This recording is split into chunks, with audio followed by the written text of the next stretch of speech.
ಸ್ವಾಮಿ ಎಲ್ಲರಿಗೂ ಕೊಡುವಂತ ದೇವರು, ಕೊಡುವವರು ಇನ್ನೊಬ್ಬರಿಗೆ ಕೊಡುವವರಾಗಬೇಕು. ಆ ರೀತಿಯಲ್ಲಿ ದೇವರು ನಮ್ಮನ್ನು ಆಶೀರ್ವಾದದ ನಿಧಿಯಾಗಿ ಇಡುತ್ತಾನೆ ಹೊರತು ಹಿಂಗೆ ಬೇಡತರ ಇಡಲ್ಲ.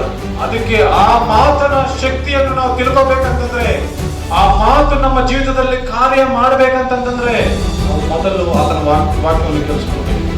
Hebrew chapter 6 verse 14 ಅಲ್ಲಿ ಏನಂತ ಬರೆಯಲ್ಪಟ್ಟಿದೆ? ನಿಮ್ಮನ್ನು ಇಂದಿನಿಂದ ಆಶೀರ್ವದಿಸುವೆನು, ಹೆಚ್ಚಿಸುವೆನು.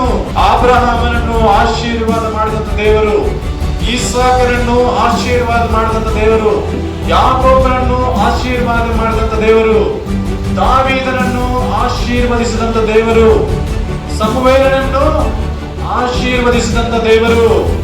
ಅದೇ ತರ ಯೆಹೋಶುವ ಒಂದು ಅಡಿಯಲ್ಲಿ ಒಬ್ಬ ಸೇವಕನಾಗಿ ಕೆಲಸ ಮಾಡುತ್ತಿರುವಂತ ವ್ಯಕ್ತಿಯನ್ನು ದೇವರು ನೋಡಿ ಆಶೀರ್ವಾದ ಮಾಡಿದರು.